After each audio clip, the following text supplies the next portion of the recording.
Welcome back to another episode of the Slush Motorsports Podcast. As you know, my name is Phil, the host. And today we are in Arizona, and we have two very special guests with us. They both lead the car community out here and have done so for years. So I appreciate them coming out to have this conversation with us today, and we're going to get a lot of insight on Arizona car culture and car culture in general. So without further ado, I'd like to introduce Matthew from AZ TrackStars and Chris from ModdedKulture. How you guys doing today? Good, man. How are you? Good? Sweet. Mm-hmm. Also, merch will be dropping soon. Hit the link below in the bio and get your merch. We're going to be dropping some more. We're going to have some new drops coming, so stand by for that. Let's go ahead and dive into this podcast. Chris, how long have you been in the car culture? Oh, I mean, technically in the car culture since I was young, just because I've always messed with cars. Before I ever did any of this, I did a lot of work with G-bodies, G-body Chevys. That's kind of the world I come from, dunks, lowrider, stuff like that. So I've been around it for a long time. As far as in the host capacity, the first time would have been 2019. 2019? Yep. Okay. Was it like from your family? Did your family put you on the cars? Was it Fast and Furious? Like, where did that start from? So of course, Fast and Furious had to take in it. I went to Metro Center Mall and watched that when it premiered out here. I think I was in junior high school when that came out. Honestly, it's been so long ago. Yeah. But it's been a long time. I remember going to that, and then after it let out, bro, everybody and their mama was in their Hondas and going crazy. Just going crazy. Yeah. Yep. After what was that scene when they was robbing the trucks? Oh yeah, Fast and Furious. Yeah. Oh yeah. Everybody went and got those Civics after that. Yeah, that's definitely probably one of the most iconic scenes for Fast and Furious. But as far as family though, like my family was always to the bike scene. Okay. Harleys, stuff like my mom rides Harleys, or at least she did before she retired and stuff like that. My uncles, everything like that. Is the bike scene huge in Arizona? Oh yeah.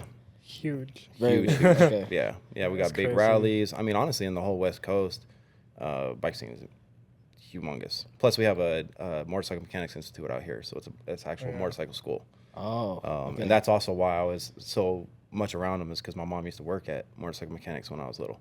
Ah, that makes sense. And you born and raised in Arizona? Yep. Born and raised? Yep, Phoenix. How about you, Matthew? Yeah, born and raised here. Okay. What was your car culture journey like?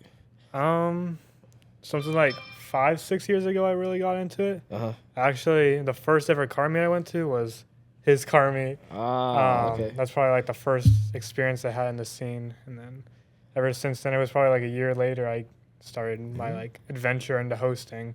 And it was thanks to Chris helping me out. So probably from day one, it's been like. So you guys met, like you were able to meet Chris at his. I didn't meet him like officially at his first ever one. Right. I was just there, like, oh, it's right by my house. Let's go check it out, sort of thing. Cool. And then I sort of reached out to him like a year later, just via Instagram, totally random. Like, hey man, I'm trying to start something out here. You got advice for a newcomer? And he just kind of. He came at it correct though. So that's one thing. Like a lot of the guys, they do it great. There's a lot of good hosts out here.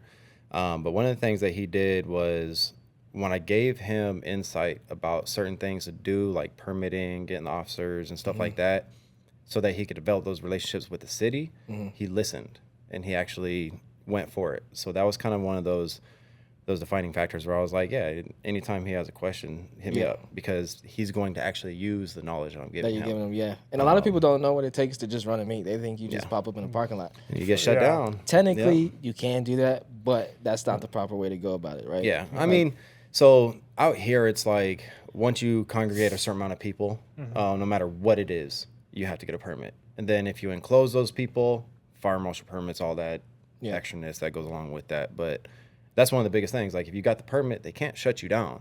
Right. You already got approved to do this. Right. If anything, they could give you, a little shit. Sorry, you but could guess, it's all good. a little shit or stuff like that. But especially when you got the officers working, bro, it's like, bro, kick That rocks. makes Like we sense. did this the right way. You're in the wrong. Yeah. In some cities, like you'll never know how they respond to you wanting to do something like this. Yeah. Like it's always a challenge, especially if they give you permission and then you do it, and then now you kind of invite other unorganized groups to do it at your spots, and then they ruin the spot for you. Burn the spot. Yeah.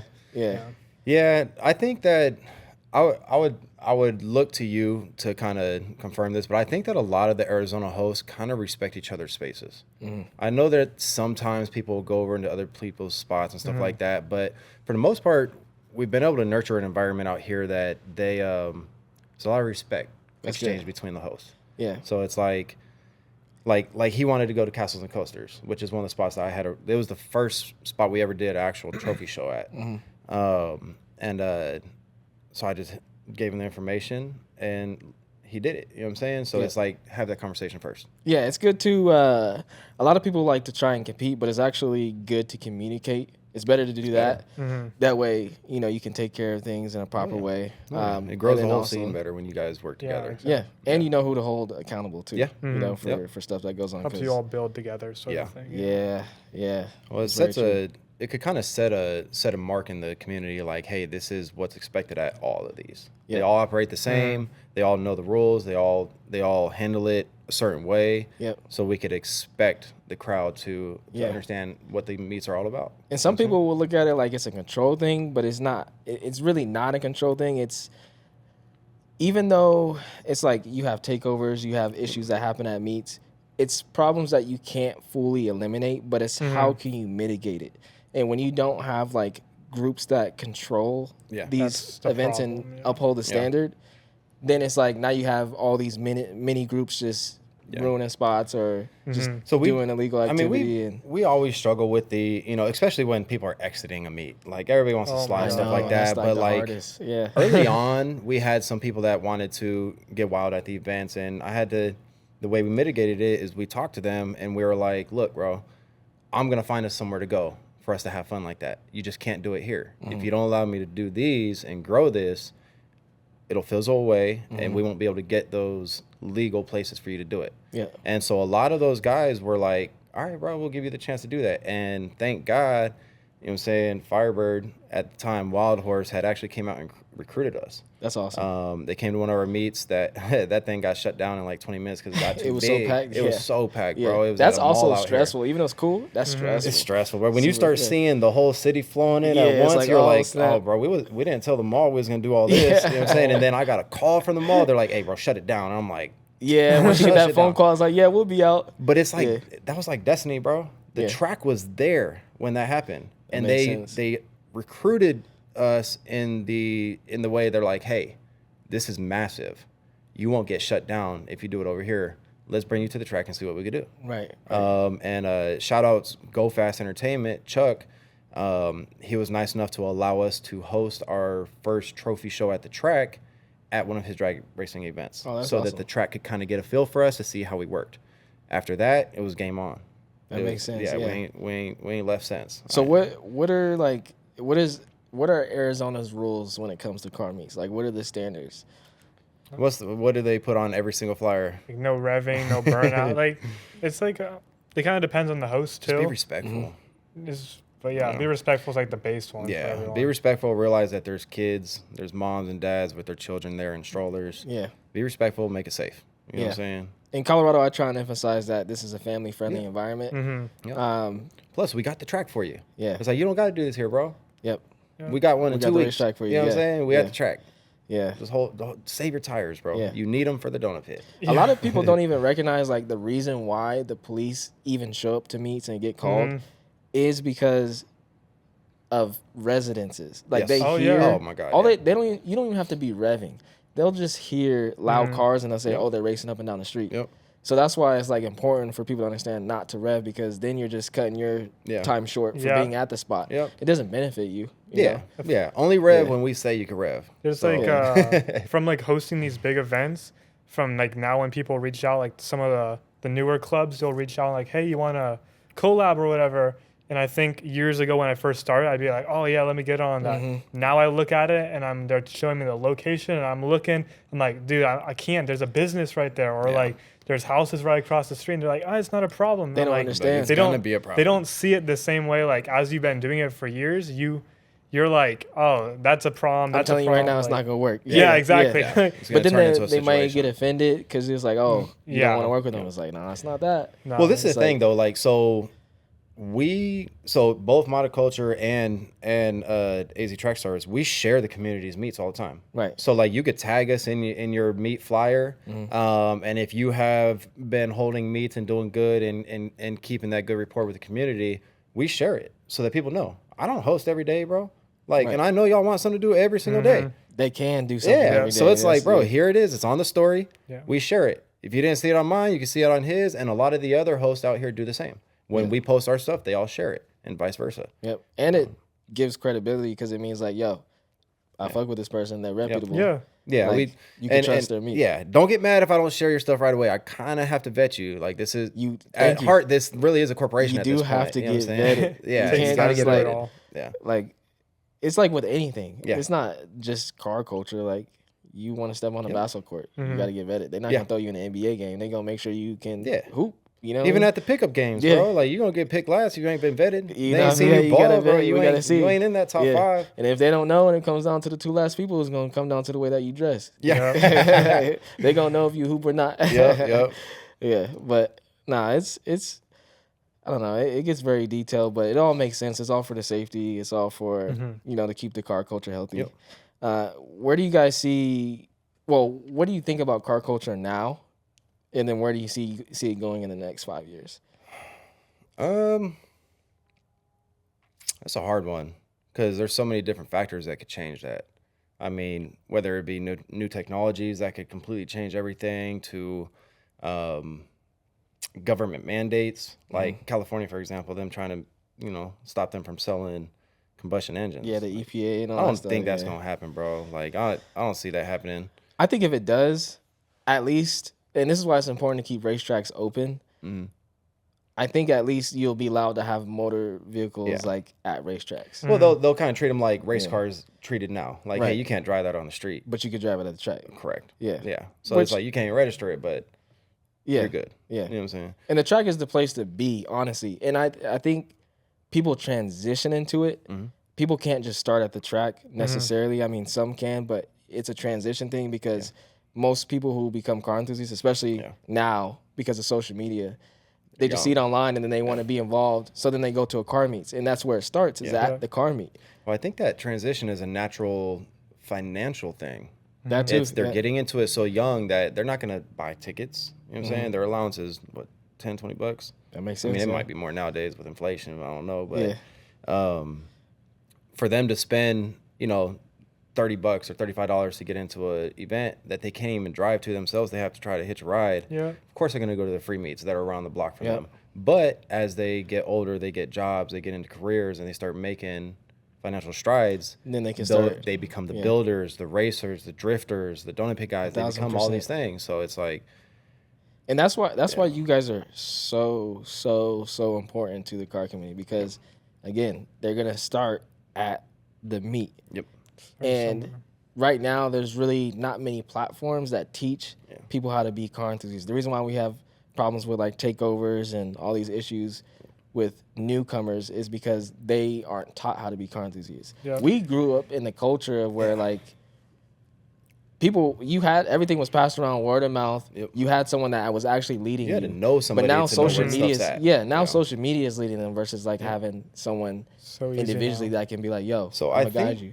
I think social media is making it to where people think that these things are new. Bro, so Exactly, So takeovers. Yeah. Let's go to the real name. It's a sideshow. I It's from the love that Bay. she said this. It's a sideshow, bro. Like I know too many people from the Bay not to know the real knowledge. It's a sideshow. They've been doing it forever, bro. They've been doing it my whole life. Yep. So it's nothing new. It's just that social media has put it in front of everybody so much. That's so true. Because I even think of it like takeover, right? It's similar to drag racing, illegal drag racing. You go to a place, but the difference is they went to places where no one was boonies. around. Yeah.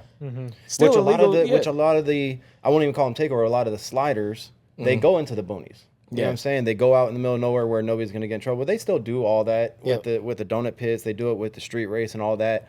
But for the most part, cops don't care because you're not putting anybody except for yourself at risk. Yep. It's when you put other people at risk. You know what I'm saying? Taking over 35th in Indian school is not the move. Yeah. Like that, bro. But then if it's you're from like- Arizona, you know that's not the move. need someone to lead that. Yeah. It's kind of crazy to think about. Like, you need someone to set it up. You need someone to provide these spaces to do stuff like this. Otherwise, like, it's going to be uncontrolled, and then that's what we see. And so when you start thinking about it like that, kind of going to where it's our responsibility to nurture the community, right? Same way skateboarding. You know what I'm saying? Back in, 70s, before we were even alive, skateboarding really hit, right? Right. It was looked at, of course, not the same as a takeover or sideshow, but it still was rejected. You shouldn't be skating in this place. Bro, they put metal brackets on shit all over the city so that you couldn't grind. You know what I'm saying? It's pretty crazy. So it's like, that was pushed out too, but what do now? They have skate parks everywhere. So now it's not an issue.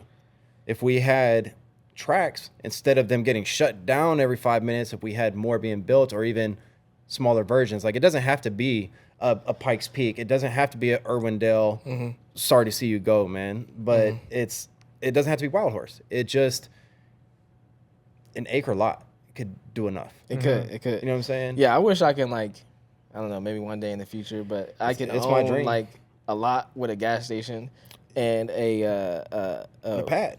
You pad. You can do so much on a pad. And a car wash. Yeah, that'd be dope. And it's just, like, car enthusiast related.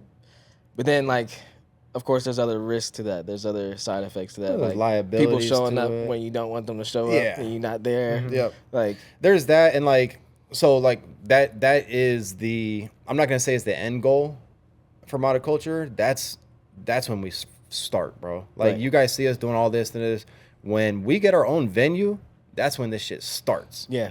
We're trying to get to the starting line right now. That's You a know good what I'm saying? idea. So it's like, that is what I want. I want my own venue. I want, I mean, the gas station thing is amazing to have at a venue. That'd be super dope, or even at least around the corner. But to have, bro, just a big enough pad where I could run my Bahoku circuit and I could do, drift events and donut pit and car show and have a paved road going to it so the car show guys could come out without going through dirt. That's all I need, bro. And it's feasible. Yeah. Like, it actually really is feasible. Because, like, you see all these new tracks getting built with but they're in the middle of nowhere. With their homes, like, in their backyard. But they're in the middle of nowhere. That's why where they it's going can to do have to be, though. But the old saying, location. Location, You know what I'm saying? That means everything, bro. Think about certain tracks that are outside their city bounds. They don't get as big a pull as ones that sit right in city bounds. You know what I'm saying? Because it's, even if it just comes down to public transit to get you there, it makes a difference with how many people show up to the track, right? So when you're out here in Arizona, bro, there's not too many places where they would allow us to build stuff. Right. Like, the zoning, they ain't having it. It's not happening. And then even if you do put all that money into it, how long before they build houses to it and hopefully, since the world's getting so futuristic, I think eventually, like, I don't know, people are building their own cities now. Yeah. Like, yeah. There's a lot of millionaires that are car enthusiasts that eventually are just building their own cities to where it's like, yo. Well, I mean, you got Podium Club out there in Casa Grande. That's basically, that's a Tessa. That is a city. Podium Club is the first resident of the city of Tessa. Yep. Basically, that's how it was explained to me. So it's like, that's the future right there. Yeah, like, it really is going to be its own city. Yeah. Which, man, if they build some houses over there, I know where I'm trying to move. Exactly. It would be awesome to just walk outside and the track is in your backyard. There's a do you see the Drift Mansion? I think it's Oh yeah. There's a bunch of those now, though. Yeah, no. I just seen one that was in somewhere in Texas, bro. Like, in the middle of nowhere, bro. But it had like a F1 style track on it. That's like crazy. It was insane, bro. Yeah. I think I seen that on like Joe Rogan or something like that. Yeah. Some scrolling through and seen it, but it was like a rich man's playground. Yeah. Like, for real, like someone that has a F1 quality track in their backyard, bro. First off, it's in the middle of nowhere. Second off, bro, they got that bag. They got that super bag. Yeah. You know what I'm saying? Because it's like, at that point, you do have to have a limited amount of money because you're not going to make any money from that.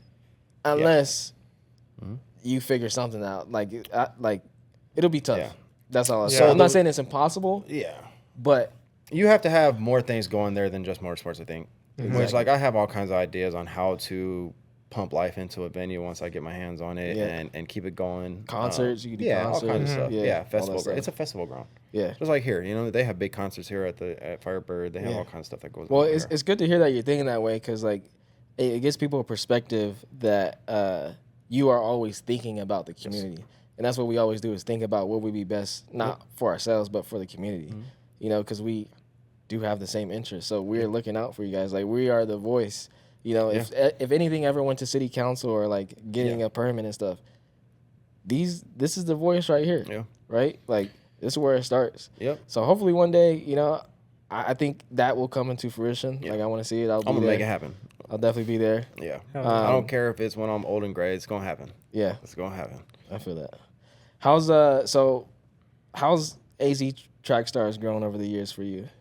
I think a lot of it's just like Instagram following and all that. We're really good on like social media and uploading, and we take pride in like putting a lot of effort into our posts to make sure they're high quality and not like ghetto looking, I guess, or everything's like professional, I guess.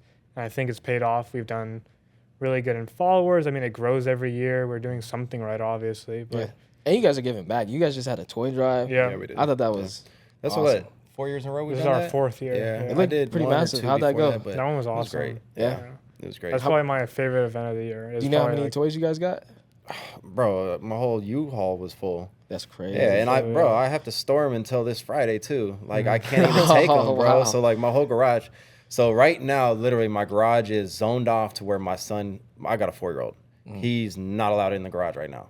I'm not gonna let him see them toys. Yeah, because he's not even trying to go through him crying and yelling at me because he's he like, can't have them. Who you buy all that? Yeah, like, what the hell? There's more toys than that's on our house. But yeah, no, they're all packed away, bagged up, ready to go, and on Friday we'll be delivering them over to Hope Kids. Okay. Yeah, that's great. That's great. Yeah. I'm glad you guys did that. That I wish I could have been there for that. Yeah. Of course, I live in Colorado, but next one I'm gonna try. I feel bad too because there's some crews in Colorado I seen that you guys were all like coming together for stuff, and I had got hit up to go out there, and I'm like, bro, I wish. I'm like 13-hour drive from there. I know, and crazy. It's like, and even if I fly, I still got a 2-hour drive after I get there because I gotta fly into Denver. Yeah. You know what I'm saying? So since you experienced Colorado and Arizona, what are the key differences you notice between the two?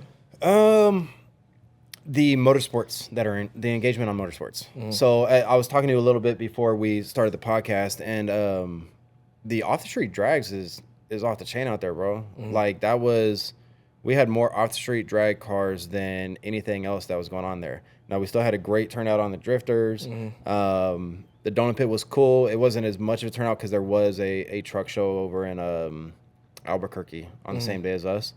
So of course we kind of battled for that, but we still had a bunch of dope cars. We had the motorcycles out there, and it was a lot of fun. But I think the biggest difference is drifting. I would say that they're kind of hand in hand with the popularity. Drag racing in Arizona, so ModdedKulture doesn't do a whole lot of drag racing in Arizona. We've done it here and there. We did it in the past. We did it at Tucson. We've done it at Firebird before. I do want to do it again, but it's doesn't sell a lot of spectator tickets out here. Right. And at the end of the day, spectators pay the bills. Like, if you don't have enough spectators, you can't keep the events going because they cost so much, right? Right. So the difference between here and there in my eyes is drag racing it's super popular out here. And I may be misspeaking on this because there's other promoters out here that do amazing with drag racing. It just hasn't been a huge turnout for us. But in Colorado, bro, I had 150 people on the drag. Like, that's insane. Yeah. And then drifting was cracking, and then donut pit was good, and it's gonna grow. Yeah. But even out here, like the style of cars like is different. Like when I came out here, you guys, I feel like Arizona likes to have wide bodies, like a lot of wide bodies. Yes. Like it's pretty sick. I was like, dang. This is dope to see. Okay, so going to that, what I noticed is everybody out there got 4-wheel drive cars because y'all had to deal with the snow. So there's Subarus everywhere. Yeah, there's Subarus everywhere. Everywhere. You won't find another state with more Subarus. No. Even the Foresters, all that. I see them everywhere. Just driving around the city. So I guess the geography kind of changed a lot of that too. Yeah, right? definitely. Because even like with our festival in Tennessee, I love it because I don't know how to put this in perspective, but you look at Colorado, then you look at Tennessee. Colorado is obviously a bigger state. But then when you're dealing with Tennessee, you take the same size of Colorado and you put it over Tennessee. Oh, now you're dealing with 20 million people Georgia, North Carolina. Like you get people from different states, but it's like so many different ways of going about the culture. Like you'll get donks, you get old schools. Which we got dunks out here too. It's not as big as it is over in the South and they got a lot of supercars. Yeah. They got like, I don't know. It's pretty cool to see. Yeah. What I've noticed traveling around from different states, every car culture is actually different, and people should go to different states and just go and experience it for yourselves. I think that's one of the cool things about hosting in different states is you get to really see it. Yeah. You get the behind the scenes of like, wow, they do it different. Yeah, bro, even down to ticket sales and when it happens, like it's different in different zones. You know what I'm saying? So it's like it's a learning curve in every single state that we've gone to. But like you said, bro, like you can't get enough of experiencing new car cultures. Speaking of ticket sales, let's get to the hard part about being a event host. Yeah. Like, what was the most amount of money you've ever lost putting on an event? Oh man, I usually don't put that out there, but around 13,000, and 2 times I've lost right around the same amount. Other than that, it'll be between 0 and that when it's a loss. As far as losses versus wins, I would say we're probably at about a 60-40 split on whether we go home with $1 or take a loss. Yeah, and that's good. The losses are much bigger than the wins. It is for sure because it's a high risk type of thing that I don't go doing. to the casino, bro. I host events. Yeah, exactly. Yeah, that's my gambling. The most I've lost on an event was 70,000. Yeah, which is like it happens. It's a gut. It's check. A lot. It's a gut check. Yeah. Like, but you got to keep going. Yep. Like, it's like I don't know. It's those make it or break it moments. Really. Yeah. Like, so if you could survive one of those big hits, like 70K is a big hit, bro. Yeah. Like that's more than people make in a year. So you survive that. It almost. So like I said, I like to keep that internal. I don't talk about I always keep it internal too much. But if people really knew, your struggle and what you did, I think they'd appreciate what you do a little bit more. Because it's like for a man to take 70K loss and bounce back and do it for the community again, that's saying something, right? Yeah. So it's like, I don't know. Maybe there's times to speak about financials, but it's like the aspect around it because like people will say or they'll come up to you and they're like, oh, I want to do an event. Yeah. And they're like, oh, it's easy. I can just do this, do that. It's like, no. Bro, even when you first talk to the track, they lie to you. Yeah. They all lie to you, bro. Yeah. It's not $10,000 to get the track. It's not $10,000. That's for the pavement. That was 15 years ago. Yeah. Like, and their costs go up year over year. Oh my God. Like there's some light items that doubled since June for me. Yep. And it's crazy. Yep. So and on top of that, it's like outside of money, you got to be a people person. You got to be able to have. Oh yeah. Yeah. You got to deal with hundreds, if not thousands, of people. Yep. You got to work with contractors. You got to work with the track. You got to work with your own team. Sponsors and sponsors. You got to do insurance. Yeah. Like insurance. Insurances. I've been speaking to your people about that and kind of our trials and tribulations on that, bro. Yeah. It could cost. You're like me, bro. We get smacked over the head. Get smacked, bro. Like if y'all don't know, bro, I'm pretty sure I could yes. speak for you too. But our events cost about $13,000 for a one-day event. The insurance is roughly about $13,000 for an event like Slush or ModdedKulture for one day. In 1 year, like one of those years, I've actually spent $22,000 just for one day insurance. Yep. Because not a lot of people offer coverage. It's like more so, most people don't offer coverage. Like they don't want to do it. Yeah. Like it's a hassle and then you don't get these policies until maybe the week of the event. Bro, I've had them come through like, hey, bro, I just sent you an email. I need you to sign it so I can get your policy. I'm like, bro, it's Friday. The event's tomorrow. It's in 13 hours. Bro. I'm like, bro, all right, hurry up, send it over. The craziest situation I had was all we had to do was sign the paperwork. We were waiting. And the lady knew that's all we had to do. But she, like, the office is closed the next day. The event is the next day. She left work early, knowing that we have to get this policy in. Mm-hmm. And by the grace of God, like, it was like someone was able to help us. Yeah. And it came down to like the last. Yep. But I almost like lost it. Like I was just like. Well, I had kind of a similar situation, but it was, well, I guess it's not really similar. So what happened was it was one of the first times hosting here at the track. I had to get the policy. When you're first coming into this, you don't know that insurance isn't just insurance, right? Like there's different forms of insurance. There's companies that will do auto. There's companies that will do motorsports. There's companies that will do festivals, so on and so forth. Well, I went and got an insurance, and when you're talking to like the brokers or the insurance agent, bro, they don't know what they're talking about. They don't. Underwriting. Oh my goodness, is the people. I love that you brought that up. Yes, underwriting is the people that need to know. So I had got a policy, bro, from these people, and then the day before that, underwriting came back like, "Hey, we refunded you. We canceled your policy. We don't write those." That's crazy. So literally, thank God, the guy that I go through now, he could crank out a policy. Bro, he saved the day. He got me a policy. I got it within 24 hours. Turned it into the track. It's one of the worst feelings ever, bro. Bro, I was shitting bricks. Yeah. Like, 'cause first off, you got all this money up. There's no refunds on that. There's no refund. You know what I'm saying? You're going to have to disappoint people coming to an event. Like, hey, it might not be happening. Yeah. But, like, I get what you're saying. It does come down to the underwriter because one of the first experiences I had trying to get insurance, the underwriter I was talking to, she was like 60 years old. Yeah. And I'm trying to explain to her what drifting was. I knew you were going to say drifting. Yeah, it sounds like the most dangerous thing out there if they don't know what's going on. So then they either one, not going to offer it, which is probably the 99% likelihood, or you get lucky with that 1% chance and your rate is going to be through the roof. Like, it's crazy how it works. Yeah. And we're not even the worst of it. Like, so, like, I got buddies that do, like, the cannabis events. Bro, his one-day policy is $60,000. One day. That's crazy. It's crazy, bro. That made, like, I was getting hit on the chin left and right. Then he told me that. It made me feel just a little bit better. Yeah. Very little. 60,000? $60K for one day. For one day event, it costs $60,000. I think it was either an 8 to 10 hour event. Yeah. For 8 to 10 hours. Yep. That's crazy. He needs to find a new agent. I mean, it was at a water park and it's marijuana related, so. Oh, then that makes sense. But dang, that's still crazy. Yeah. 60,000? Yeah, that's a lot. But, you know, it's the reality of motorsports. Hearing you guys talk is crazy because, like, that's not what I do with all the car meets and stuff. Right. So, like, you guys talking, like, 60,000. I'm like, dude, I'm like, even then, I'm doing, like, free car meets and stuff. And so people think it's like, oh, I'm not paying nothing, and like it's just all free.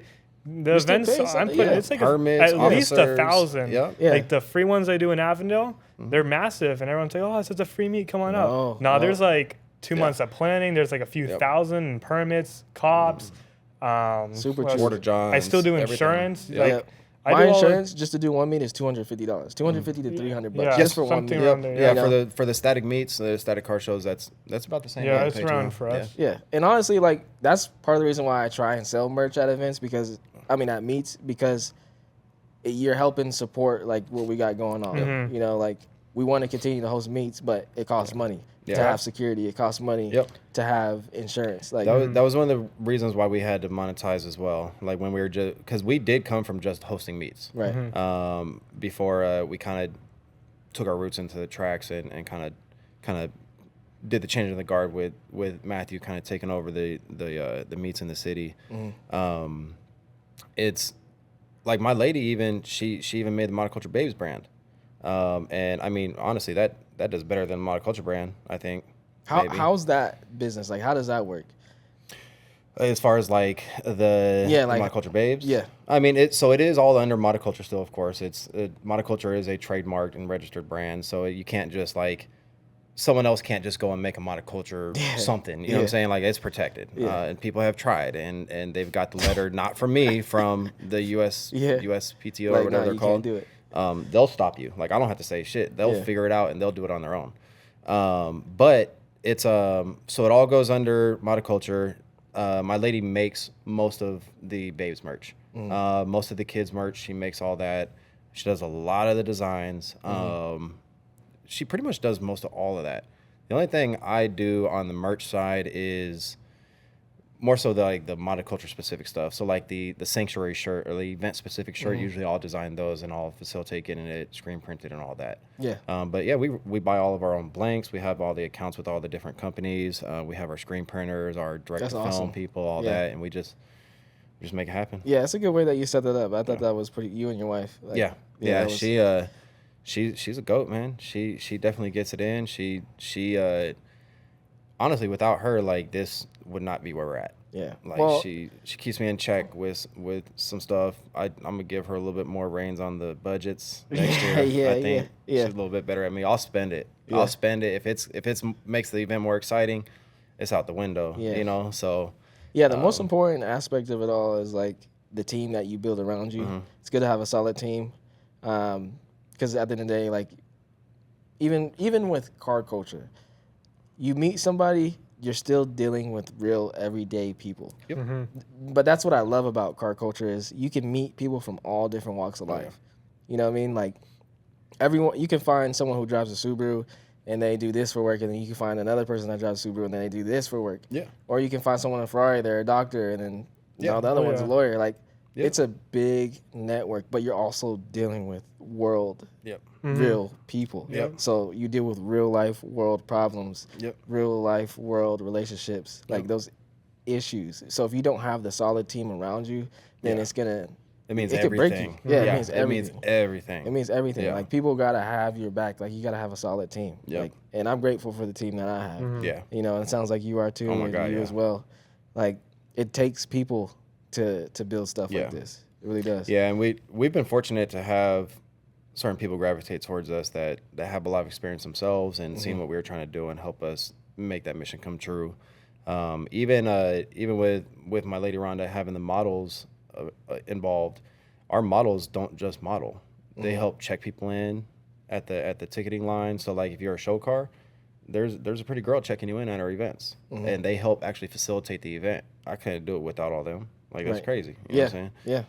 So That makes sense. Yeah, big shout out to the ladies that are part of the crew, the fellas that are part of the crew. A lot of different walks of life have came together to make this happen for sure. That's big. I'm extremely grateful. That's really big. Does Arizona have the best car scene in the country? I plead the fifth, man. I can't do that. I host in multiple states. You can't plead the fifth. No, Does so Arizona. So this is what I'm gonna say. They all have the best scene in their in their own right. Kind of like we were saying earlier. Like it's so different in Colorado compared to here, compared to Vegas, compared to Cali. Like I've hosted in Cali and the builds were insane. Yeah, I've Cali's hosted in Arizona ridiculous. and the drifters go dummy. The build's insane too. You know what I'm saying? Donut Pit going crazy. So it's dope in every city. Do you often I really do. Do you often run into the issue of like someone will move from a different state and experience their car scene out there, and then they come out here, then they talk about the new car scene that they're in, saying like, "Oh, this one's not as good as this." I don't really state." get that so much. I do get. I mean, we get a lot of people from Colorado that are like, Yeah, there's. "Oh, I used to go they to back and Slush all the forth. time. Yeah. Da, da, da. I'm so glad I found you guys. You guys have such similar events and this and that." Yeah. And then vice versa. Like, there's people probably out in Colorado. Definitely. I mean, I know one of my media guys. They're from Arizona too, and now they're in Colorado and they're all over the scene. So there's a lot of exchange between that. Yeah. One thing I do notice, there is actually a significant difference between the West Coast car culture and the East Coast car culture. Yeah. And I love them both. Yep. Like, so dope, but big differences. Like, The audio over there is insane. bruh, it's different. It's different. The audio's Like, crazy. they're out there, like, street racing in New York. I'm like, wait, you can street race in New York? I thought New York was like, A lot of people don't realize that. Yeah, I'm like like, New what? York, like Manhattan, yeah, it's condensed, but there's a lot of open land out there. I A never lot. knew that Yeah, until they I ain't started racing seeing down. the They ain't videos. racing in, you know what I'm saying, Manhattan or nothing like that. Yeah. I mean, I've seen some two-stepping, you know what Yeah. I'm saying, going on over there, but yeah, they ain't racing there. They're racing out in the boonies and stuff. Yeah. But They get yeah, down. I need to visit out there more often. I see a lot of podcasts from those guys over there. Yeah, there in is. the East Coast, and they be getting down. They do. They seem like they have a lot of knowledge about the cars, man. They do. Especially the drag racing. They do. They definitely do. I don't know how the donut pit scene is out there. That's one of the things I experienced going to think it's different pretty states good. too. It's so different in different states. The donuts? Yeah. Donut pit? Yeah. Some states really get down with it. Some states haven't got to the legal pit side. They're still kind of in the streets only. Mm-hmm. And then some just don't even have that scene whatsoever. You know what I'm saying? So it's like, And that's why it's so different. Like going back and forth, like they do different things. Yep. We do different things. Yep. Like our style of events that we do, it really doesn't even exist on the East Coast. yeah. They do it different. Like, Yeah. which is not a bad thing, but now I'm like, we need to experience They need both. it. Mhm. Yeah. You know what I mean? Like, And they 'cause need to both y'all experience are our doing stuff, dope too. stuff. Yeah. You know what I mean? Yeah. Yeah. So it's really cool to look at.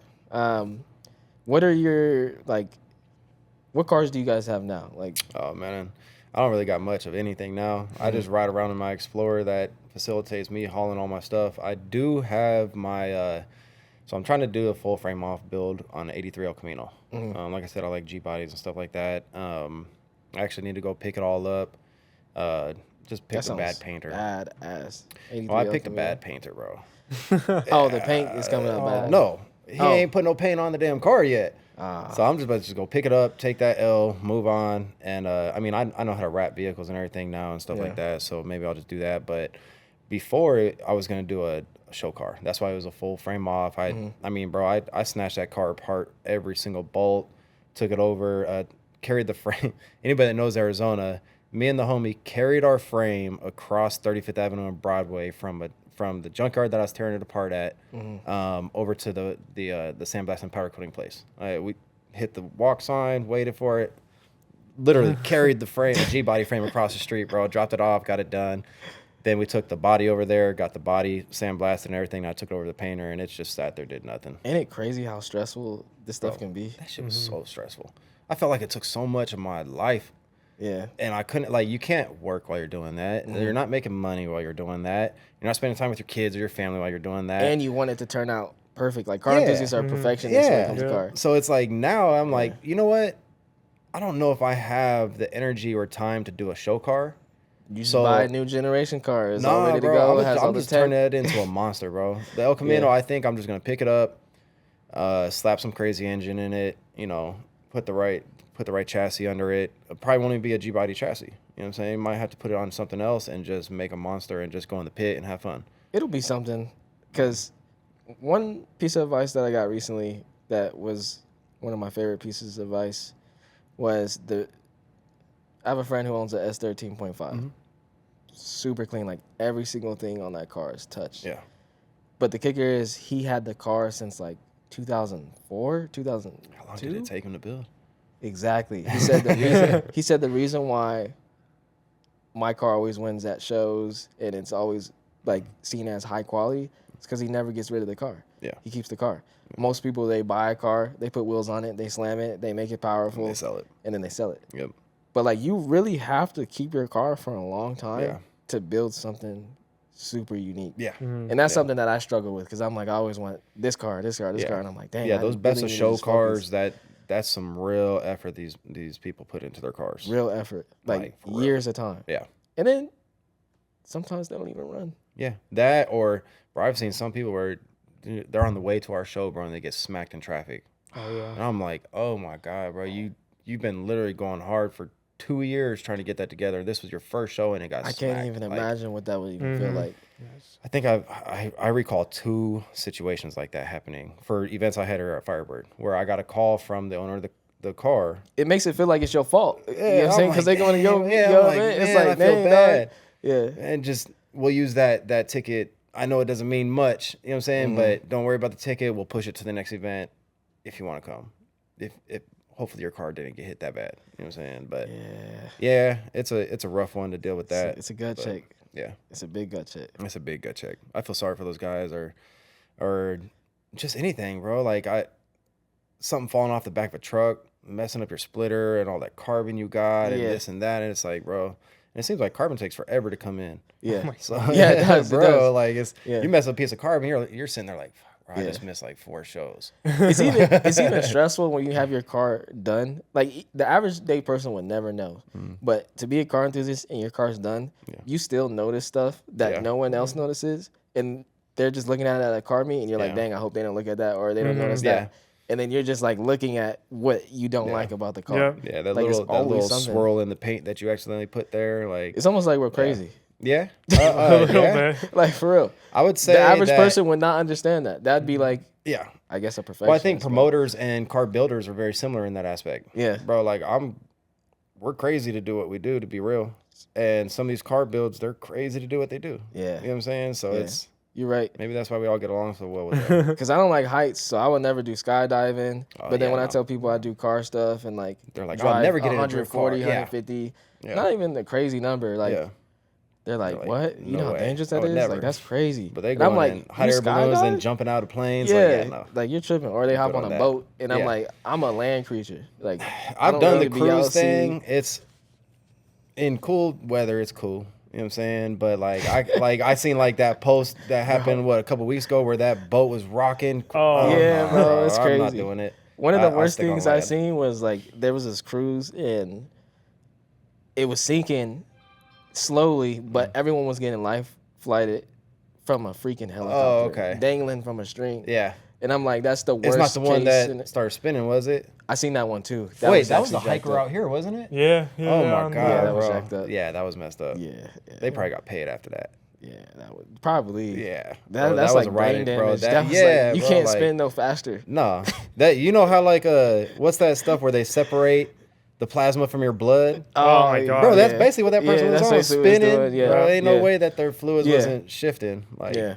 but I was like, there's no way I'm gonna be in the ocean on a boat and then have to get life Airlifted flighted out. out of a helicopter Yeah. dangling from a string. yeah.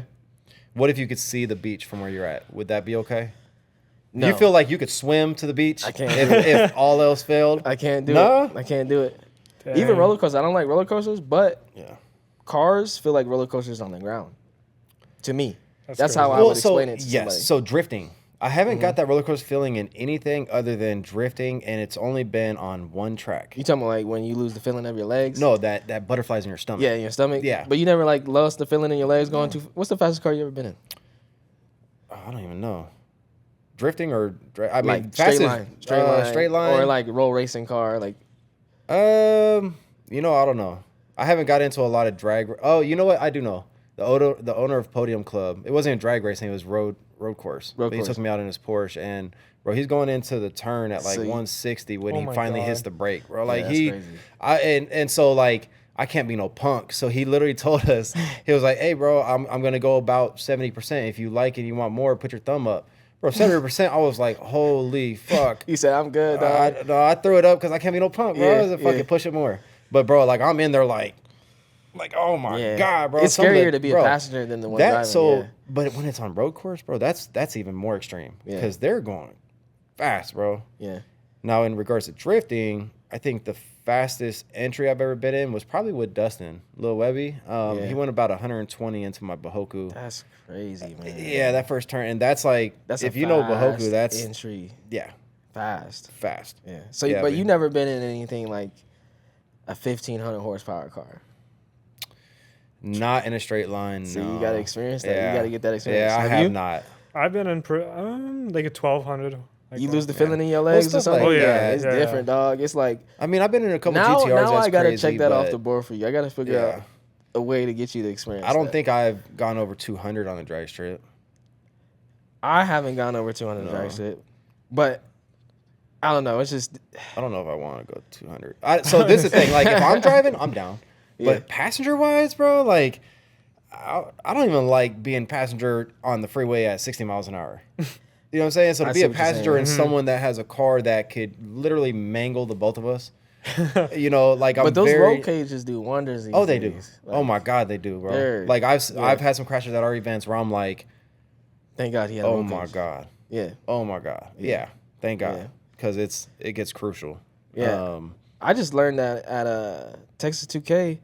Oh, You well, can't now you're even- talking about a whole different. But Bro, that's that's insane. bro. But that's Yeah. what you gotta experience. So Like, that it's basically, that's where you got to crazy. take me to be able to. Yeah. I mean, of Well- course, we got those cars out here too, and they go to Texas 2K. Exactly. But to see Yeah. them overwhelmingly like that, bro, Yeah. that event is crazy. They're so fast that I think with Texas 2K, someone was telling me that you have to qualify before the event. yeah.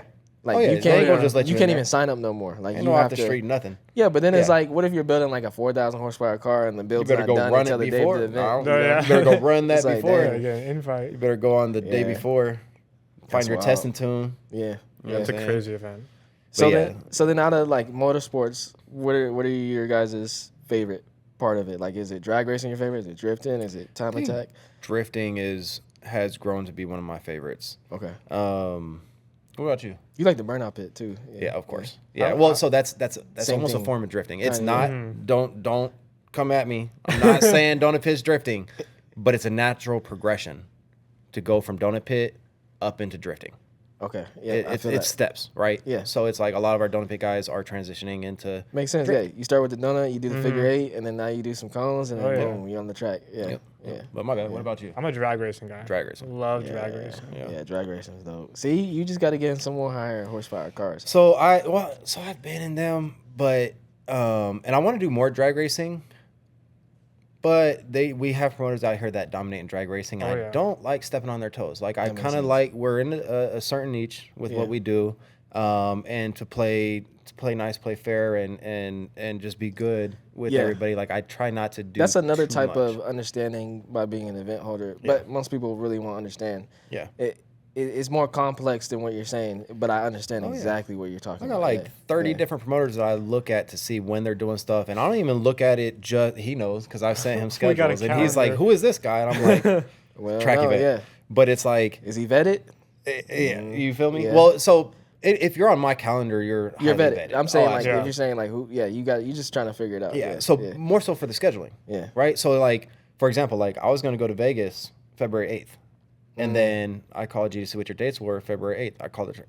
I'm not going there. I'm at Slush. You know what I'm saying? They're in my hometown. I support them. Like, I'm not going to host an event. Even if it's out of state, I'm not going to host it on the same day as them. Right. Because I want to be there. I want to support them. I want to help them build in Arizona. I can't wait for that. February 8th. Yes. Be there. February 8th. Here at Firebird. Yep. It's going to be fun. Yep. We're going to have ModdedKulture and AZ TrackStars. Yep. Like, that's dope. Be a lot of fun. Y'all are the pillars of AZ right now. Like, there's definitely some other ones too. There are other ones. I'll throw there some are other credits ones. out. Yeah. That's not to discredit anybody. Which I seen you guys working with, or at least doing some cross promotion with Highline. Yes. Good move. Highline, awesome. Brian is Highline's amazing. cool. Really good. Yeah, people to work Highline with. is amazing. Top notch promoter. Top notch vehicles that go out to their events. I mean, it's insane, and it's like, bro, it's a park and chill. It's more of cars and coffee, with like 5,000 plus on the standard. Oh yeah. Yeah. 2 weeks ago, bro, it was like almost 10,000 people at their event. 10,000? Like Bro, a it's must-go insane. too. Bro, they have a Stratman whole just moved out here in Arizona recently too. He's opening a pizza place out here. Yeah, Strad Pizza. Is it good? Did you try Oh, it? it's not open yet, I don't think. Yeah. I'm gonna have to try it out. It'll be I'll check it out. cool. It'll be See a what car Stratman's hotspot talking for about. sure. Yeah. Yeah. See what he's. Bro, you got to come to our event. If you move into Arizona, Strad, you got to come to ModdedKulture. Yeah. That'd be for tight, real. yeah. Like you just got to know what it is, and experience what we're doing. I think you'll like it a lot. Yeah, he'll probably show up. Yep. I hope he does. Come on. It'll be a good We'll see. experience for him. It's interesting because we're losing.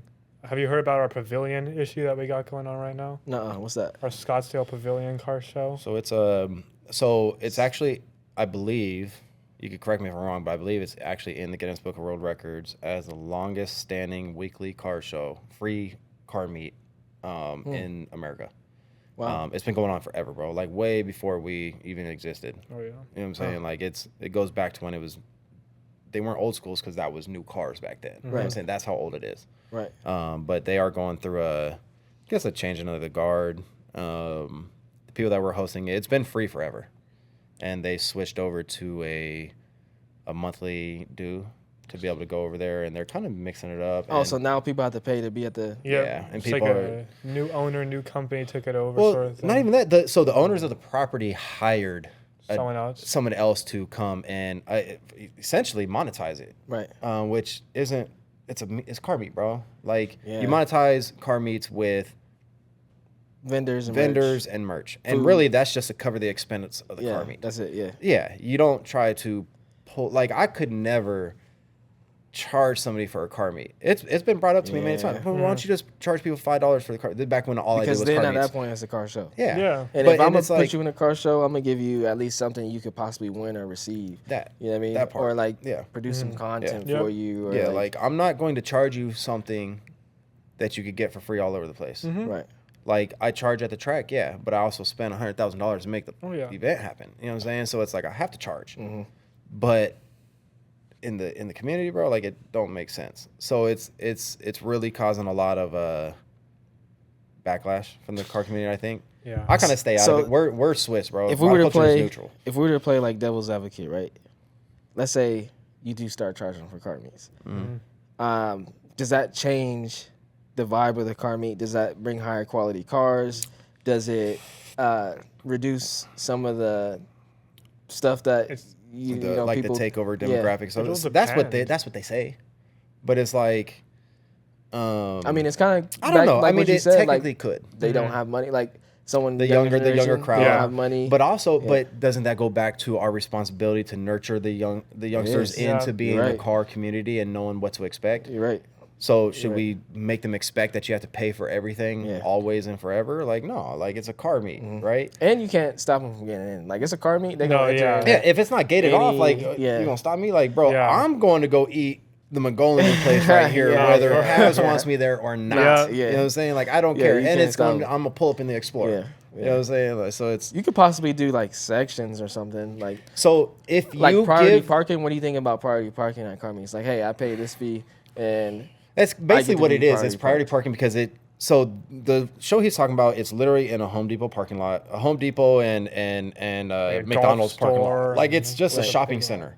So it's like charge for that, but they're like, oh, we're gonna bring in BMXing and this and that. It's like if you add the right elements and give someone a show, I don't have no problem with you charging. But if those elements aren't something that the car community even wanted, or why take something that's been a free show for maybe so 50 long, years. It's been so long, bro. Like I would have to look up the actual stats, but it's been that long. To take something that's my entire life has been free and try to monetize it, that ain't gonna go over well.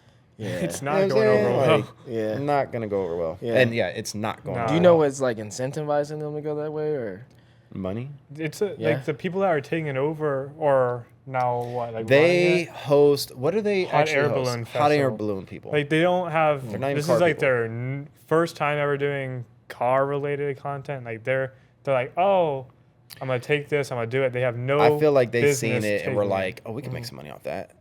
Exactly. I feel like that's how they feel. That's what it is. I don't know. I don't know. I haven't met them. If I did meet them, I would definitely try to give them some knowledge. Like, hey, I mean, bro, I understand. Like, it makes sense. That's what businesses do. They acquire and then they change the whole algorithm or team, however you want to put it. Like, think about Hoonigan, right? Yes, yeah. That's I feel I don't even know where to go with that. That was a whole crazy switch up and the BK going on and all that. I don't know. I don't know. I don't know enough about it. So, Chris, you'll be back in Colorado. Do you have your date? Yes, September 13th. So we will be in, as it stands now, we'll be at Pikes Peak International Raceway the second weekend of September every single year. Okay. Yeah, I try to keep it standard so it makes it easy for the locals to know when we're there. You know, it makes it easy for everybody. They just know when it is. Okay, awesome. If you ever come to AZ, definitely come check out ModdedKulture. Check out AZ TrackStars. Check out ModdedKulture in Colorado. Really good people. Before we go ahead and end this podcast, I would like for both of you to give one piece of advice to a newcomer who wants to become a car enthusiast. Realize that there's kids looking up to you when you do this. Do it proper, do it the right way, and do it respectfully so that they understand what they need to teach to the kids when it's their time. Bars. Cool. That's a heavy one to follow up. That's a good one. That's a heavy one to follow up, dog. I guess for a upcoming host, I'd say don't put your whole hand in the cookie jar right off the get-go. Start small, work your way up. You'll get there eventually. Just work your way up the ladder and people will see you doing the right way, doing the right thing, and you'll get there where you want to. For someone that wants to actually come out into the scene, I'd say just do it. Just go all the way down. Just say, I'm a go out. I'm going to go experience this. Don't be afraid to, because that's the biggest thing is people are afraid to go out and like they're afraid of this culture that they've never been in, that they're going to be like shunned away or it's not going to be welcoming. Yeah. It's a good thing to be a student. Yeah, it's a good thing to be a student. Go That's out. the greatest thing you could do. Be open-minded, and it's an awesome culture to be a part of. I agree, 1,000%. Well, I appreciate you guys for your time today. I can't wait to come back and have fun with you guys. Oh, yeah. Absolutely, man. Appreciate you having us. Keep the car culture going. I'm sure Arizona appreciates you guys heavy. I mean, I'm in a different state, and I appreciate you guys. Appreciate that. Collectively, around the world, in the U.S., like, we're important to each other. Yeah. And I hope we can always keep this open line of communication and work together. So, thank you guys for your time, and I'll see you thank February you guys 8th. for February 8th. February 8th. Firebird. and we'll see you guys on the next podcast. Thank you.